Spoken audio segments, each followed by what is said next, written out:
everybody. Good morning. This is your host, Jordan Tremaine, and welcome to the Perspective Podcast, where we explore new thoughts, connect ideas, and offer perspectives that may change the way you think about a thing or two. And today, we're talking about virtual puzzle pieces. Ooh, so this is a fun one. I know that in the past I did an episode called Puzzle Pieces, and this is kind of an extension of that concept. So, like most of my podcasts that are like part 2, part 3, part 4, whatever, I try to make it so you don't have to listen to the previous ones in case you don't have time for that or whatever. But I think that it makes the concept a lot better if you do listen to the previous one. So humor me and go listen to the episode on puzzle pieces if you are so inclined. But if not, we're going to jump into a new concept called virtual puzzle pieces, or a new addition to a concept I already put out. But before I get into it, I thought something very interesting. I love learning and talking to people. That's one of the reasons I do this podcast. I want to inspire conversation, inspire new ideas and new connections, like, the jazz I say in the beginning of every podcast. Not only for you guys, but for myself too. I'm somewhat selfish in that regard. And so I was talking to my father about the puzzle piece concept from the last podcast, and he said something really interesting that I wanted to share to you guys. So shouts out to my pops for helping me with my podcast. Thanks, Dad. But he was saying that in addition, well, let me go over in case you're not going to listen to that the other podcast first. Basically, the concept of puzzle pieces is that over time, over your life, as your life progresses, through your experience and your choices, the process of living kind of crafts who you are over time to an extent. And this is a lot like starting with a Scrabble tile, and then over time, your experiences, your choices, you like file and cut and sand down your Scrabble tile into a puzzle piece. Like you're forming the shape of who you are. You start as a generic shape, like everybody starts as a person or a human or a baby or whatever. That's the Scrabble tile. And then you whittle it down over time into this puzzle piece. And the puzzle piece has different sides that you can whittle down in different ways, depending on your experience. You can show certain sides to certain people, but everybody has different sides. Everybody has the freedom to whittle down their shape. And then you go out in the world and you try to see how your piece fits with other people's pieces. And if it's a good fit, then it might turn into a good relationship, like a good friendship, good intimate relationship and whatnot. But if it doesn't fit, or if it's a bad fit, then that's kind of like the people who like you don't vibe with very, or are not good with you or for you for some reason. And I think of it as kind of like this fit, where it's summed up in this idea I have in my mind where I don't decide who I like. Like, I don't decide what shape other people's puzzle pieces are. I don't decide who I like. I decide who I am.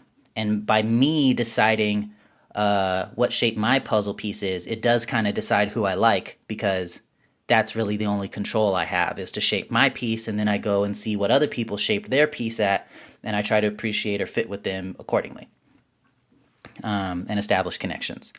So that's kind of the in a nutshell, the idea of puzzle pieces, and the concept that my dad brought out, which is great. He's I guess I'm following in his footsteps about making everything too complicated, but he made a good point about there is a case where the puzzle piece can be a good fit, but most puzzles, I mean, there's really hard puzzles like the white puzzle, where the whole puzzle, there's no picture, it's just all white, so you have no hints from the picture to put stuff together. But most puzzles, they make some sort of picture, and they can kind of help you, the picture can kind of help you tell if this piece is supposed to fit to that piece.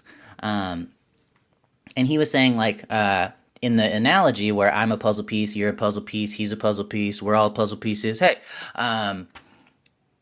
you could fit with somebody else, but maybe the picture that is on their puzzle piece and the picture that's on your puzzle piece doesn't match. And that could still cause for not a good fit, because you're trying to build this like picture of your life. Man, I need to stop drinking seltzer water when I do these podcasts. Excuse me.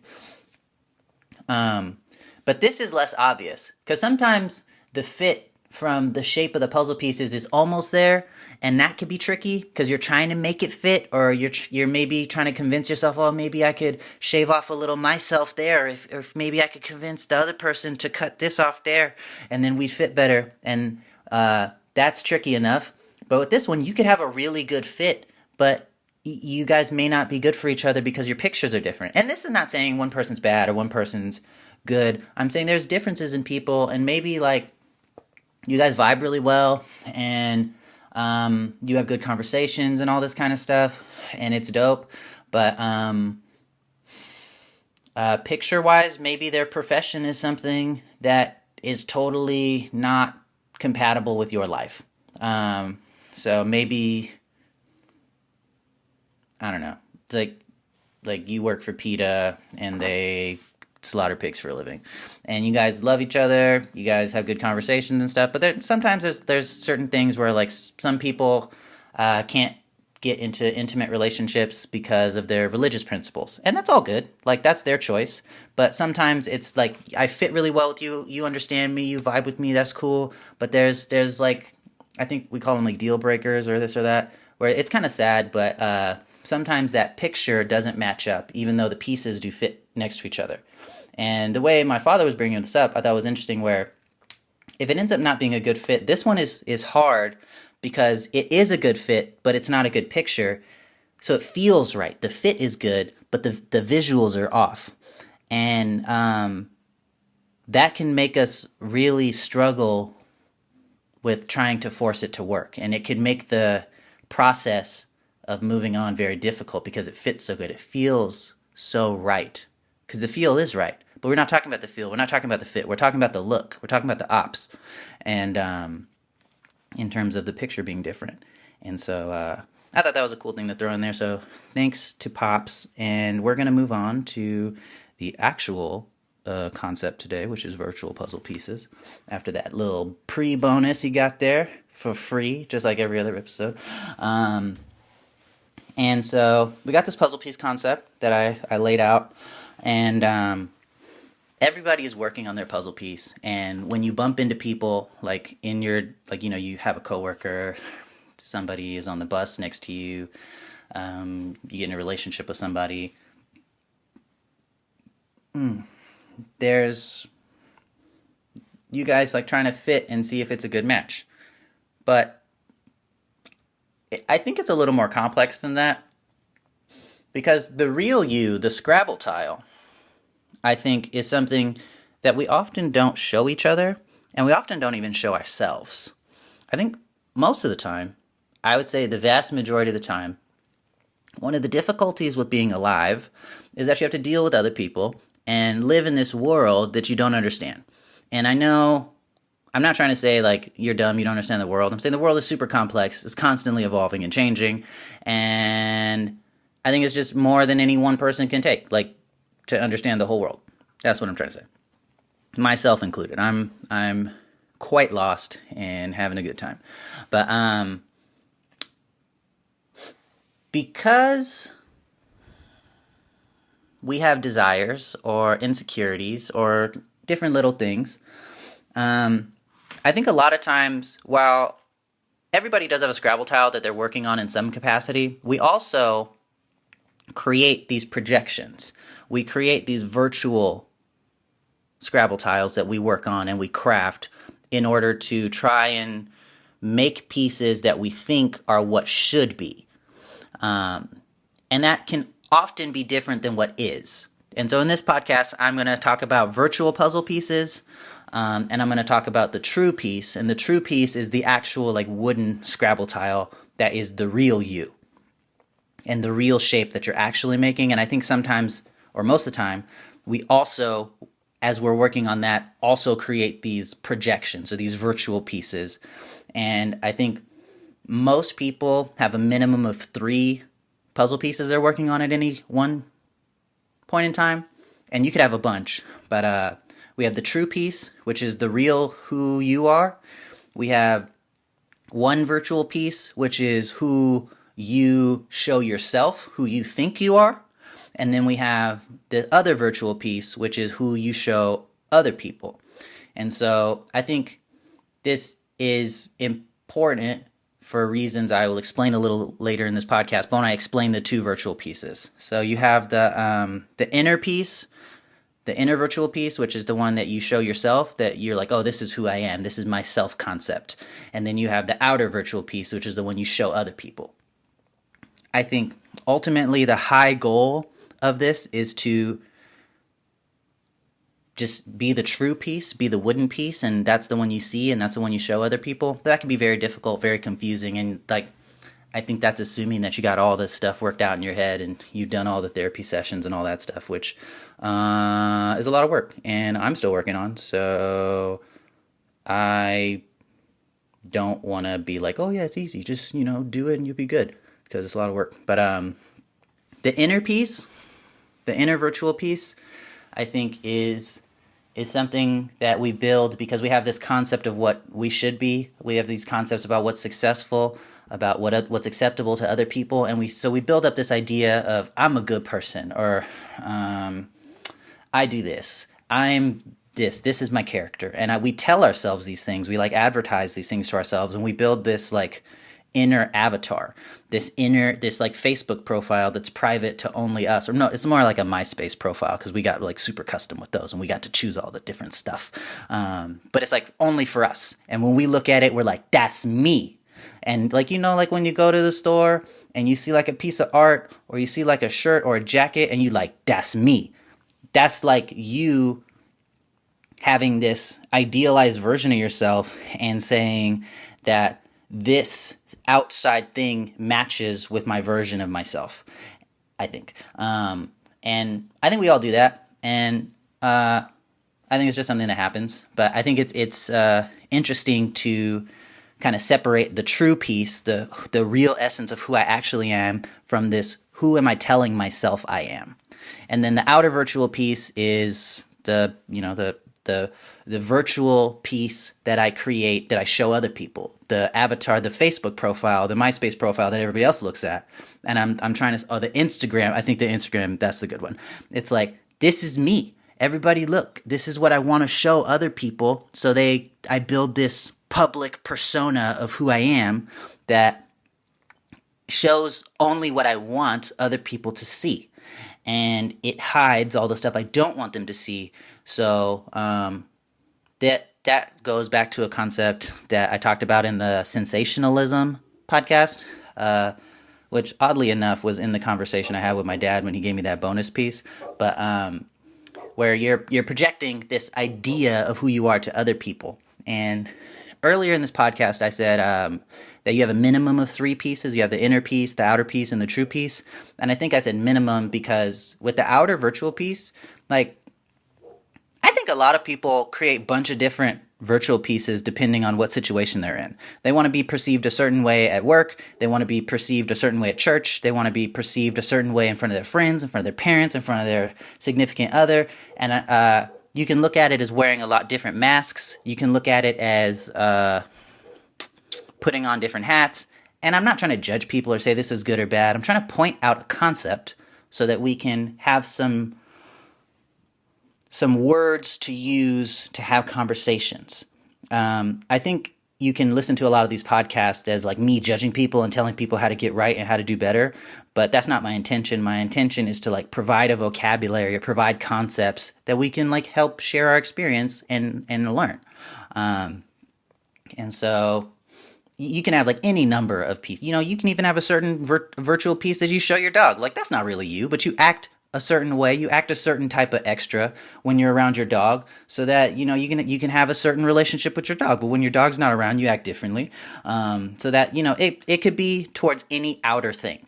And so or I mean, maybe you even have multiple inner pieces, because maybe when you're in certain moods or different situations, you tell yourself different things. So there could be any number of pieces. I think there's only one true piece, like one wooden Scrabble tile. I think that makes sense. Like, it's the true piece, so there's only one of them. But you can have any number of virtual pieces.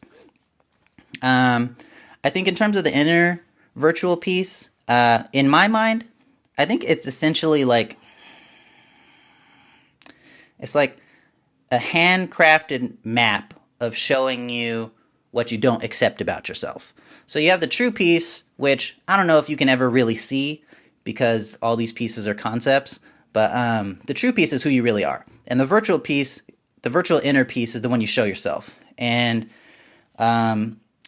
if they're different, the differences, I would say, the parts where they don't overlap, or the non-lap parts, the parts that are outside of the Venn diagram, and I went way into this lap concept in the last episode on lap, so you can look at that. I think that, I mean, if you listen to all these episodes, they're just going to build on top of each other and create a big old building at the end, like in episode 9000.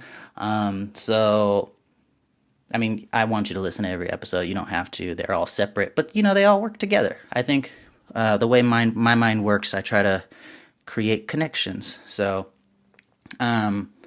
the inner virtual piece, the ways that it's different, the ways that it doesn't overlap with the true piece, those I think can show us, it's kind of a map of our insecurities or the way we don't accept ourselves. It's what we want to change and not tell ourselves, or where we want to tell a different story. And kind of getting a handle on that, I think, can be healthy, and it can help us grow, and not necessarily like, I mean, there's the one half where if we take it on kind of more of a negative thing, then I think we can use it to shame ourselves and be depressed and woe is me, why am I like this, I hate my body, all this kind of stuff. But on the other hand, we can say like, well, this is who I am, and for some reason I'm telling myself this story when this is the real story. Why is that? And that can help us with a lot of things. And it may be a lot of work, and it may be a lot of like reconciliation and stuff, but you can like, in a way, use that as a map or a compass or something to help you kind of root through the inconsistencies and the insecurities and stuff inside yourself, which is a very lengthy and difficult process. And I appreciate everybody who even attempts it, even if you fail it. Kudos for you for trying to improve yourself. If you've ever done anything to improve yourself, just stop right now, take a deep breath, pat yourself on the back, and just know that Jordan Tremaine is rooting for you, because self-improvement is super hard. I don't know if you ever tried it, but it's like mad hard. But it's good work. So I hope you keep on trucking. Even if you fail, I say, kick that dirt off your shoulders, as Jay-Z says, and keep going. Because, I think it's a path to the true peace. And it's funny, you can use that in two ways, like the puzzle piece and like true piece, like om. So I think it's like, bam, I love wordplay. So that's a little bit about the inner piece. It's kind of like this map showing you where you can't accept yourself. And then the outer virtual piece, or pieces, I think it comes with all the problems of the inner, because it's a different story than what the true piece is. A lot. There's subtle differences in the shape of this puzzle piece and the picture that it's showing on top. Shouts out to my dad for adding that bonus. But I think it's also confusing, because with the inner piece isn't trying. It's who you're showing yourself, like what you're telling yourself you are. And there's not that complication if it's trying to fit anything else, because it's just trying to be a shape that you like. It's trying to be a pleasing piece of art that you can look at and be like, oh, look at my puzzle piece. It is exquisite and I like it. But with the outer puzzle piece, I think the main reason that you create this virtual puzzle piece that you show to other people is so you can fit better with other people, and you can create connections better. Because in your mind, like, I think we all want good connections. I think we all want the overlap. I think we want the middle spot of the Venn diagram to be as big as possible. We feel included. We feel part of the community. We feel empowered, all this stuff, when we're like stable. So I think a lot of times we come up with very, very complicated, customized virtual puzzle pieces. We try to play this game, which I would call people-pleasing, where I try to see what your shape is and then show you, not necessarily become a shape, not necessarily change my true piece, but show you something that matches your shape so that we connect and that we can move on. And it's not conflict. It's cooperation. And I would say this causes a lot of confusion, because people try to fit their virtual pieces with other people and they don't fit their true pieces. And we can create this good virtual connection, but it's not an authentic, true connection, because my true piece, who I really am, isn't involved. it's this projection, it's this imagination, this fantastic ideal version of myself. It's the Instagram version of me that you're being friends with. And I'm not saying we're all trying to be Instagram versions to everybody, but the extent to which you don't share who you really are with somebody, it's like you're making a custom like Instagram kind of persona that you're showing to that person. And it may not be what's on your actual Instagram page, but it may be like your resume version, where your resume tells you to be this amazingly hard worker that's super team focused and that can fart out productivity like nobody's business, and the farts smell like papayas, so it's dope. But in reality, like, you're a little snarky, you disagree sometimes, you show up late to work. I'm just describing myself. But it's different than the resume version of yourself that you show other people. And so that's kind of this virtual thing. So I fit. So the company hires me because that's what I want. So I have this resume that's this tailored version of myself that shows my best version so that I can get accepted, because I want to be accepted. I want to be included, because there's like membership benefits. And, with work, one of the great membership benefits of work is money. But like with friendship benefits, it's like acceptance and support. With spousal benefits, like, spouse stuff. And so, you're creating these pieces, but it could be like in a way where you're watching what other people show you and you're trying to conform and fit that in a good way so that you guys can connect and move on. And I think this can get confusing because it can lead to all these scenarios where there's confusion between what's a virtual connection and what's a real connection. And if you make a virtual connection, and let's say you're like so super mega good at like scouting out or scoping what other people want, and you can like make your virtual piece match like super good. Like your virtual piece is like the Pokemon Ditto, and it just like soup soup soup, and it like changes perfectly into what you want, and you can create these external personas that are not your true self that match really well with other people. You can write these really good resumes. It can make it super difficult, especially if you're really good at it, to ever show your true self. Because now you've created this doppelganger. You've created this like homunculus, this fake replacement of yourself that you've shown somebody else or a group of people, and they're like, oh, this is Jordan. And then later, you're like, nah, this is me. And it could create all this strife. Because they're like, who's that? Why are you acting that way? That's not who you are. That's not who you showed me. But you're like, oh, this is the real me. And then it's like, well, who have I been hanging out with the last 3 years? And that could be like really hard to get over. So I think that's one of the challenges or complications with like a virtual outer piece, where it can be attractive. It can like get your foot in the door, but it can also get you kicked out like Jazz on the Fresh Prince of Bel-Air, because like once they find out who you really are, then it's like all bad news bears. And I think this kind of talks a little bit about imposter syndrome, or there can be a fear sometimes of like, I won't be accepted if I show them who I really am. So you create the personal piece. I won't be accepted if I show them who I really am, so you never expose who you really are after you show them a virtual piece. And there's all this stuff in your mind. I think as much as you can, try to show your true piece to people. And if they don't like you, move on. Not every puzzle piece is designed to fit with every other puzzle piece.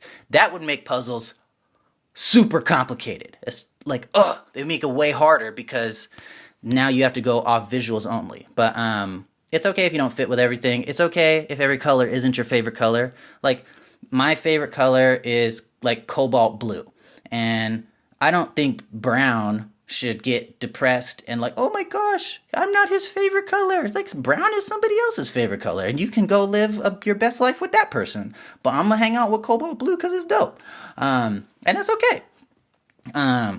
So there can be a lot of challenges with presenting virtual versions of yourself, and the virtual version can in some ways match the true version of yourself. But I'm trying to point out that the virtual version typically is not 100% the same as your true version. And so the parts where it's different, I think, can lead you into trouble or help show you some things you might want to look a little closer at so that you can get more in touch with your true self and maybe like fold your legs crisscross applesauce and start levitating because you're so enlightened.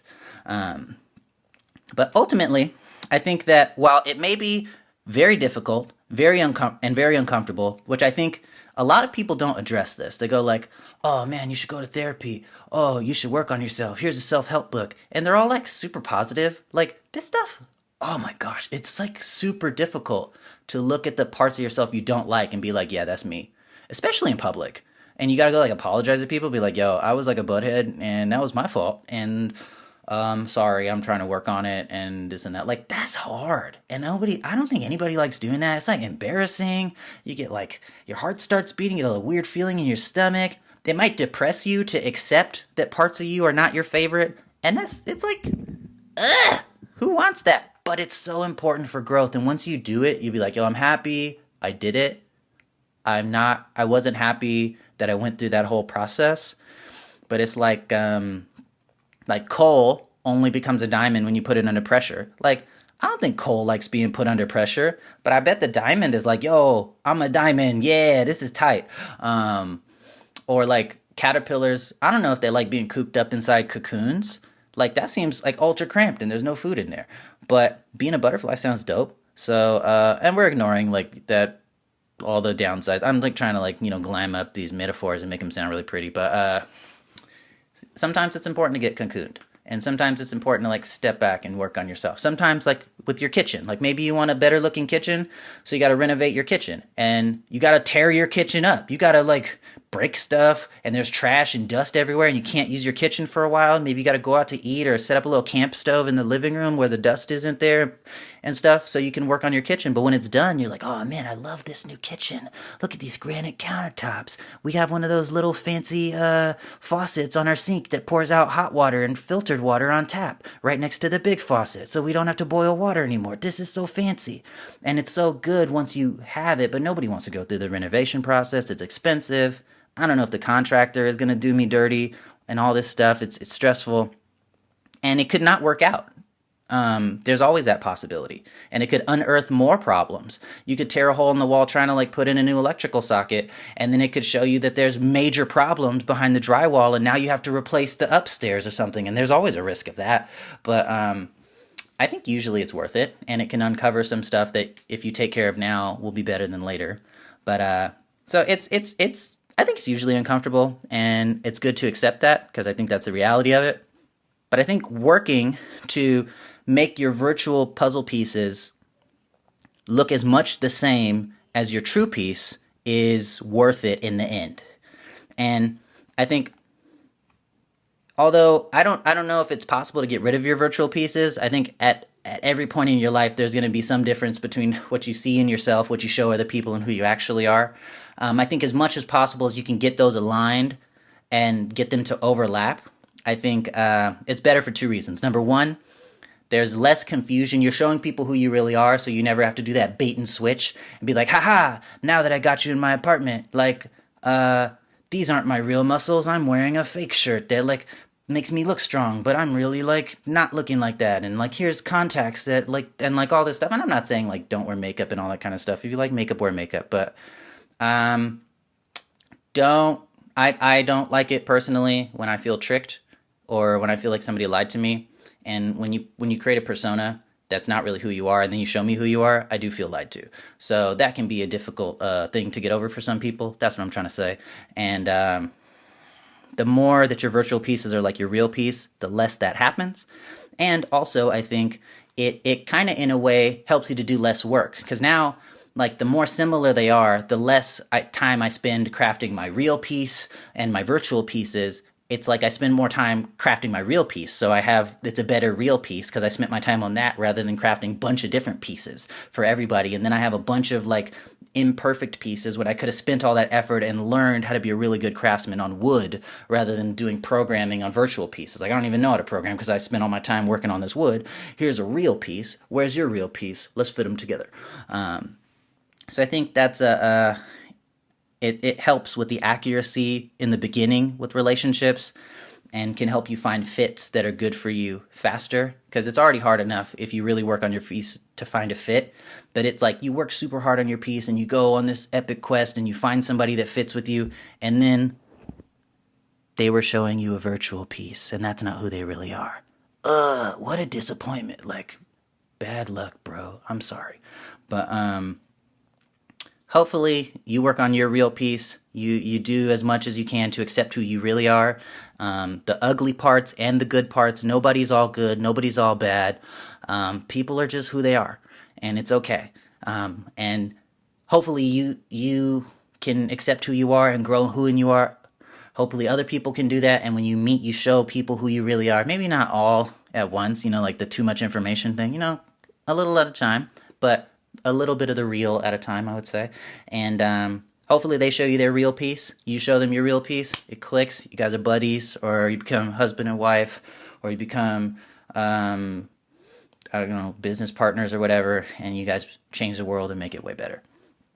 But this has been the Perspecto podcast on virtual puzzle pieces. I think it's a good concept. Thank you again to my dad for having that conversation with me. This podcast actually turned into a conversation at some point, even if it was for me and not for you. I'm sorry, but maybe we can have a conversation in the future.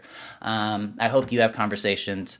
I hope this helps you in your life somehow, gives you some tools, gives you some things to think about. And I will see you guys, or I guess you will hear me next time, because this is a podcast and I won't see any of you unless I guess you find me somehow. Anyways, see you next week, I guess.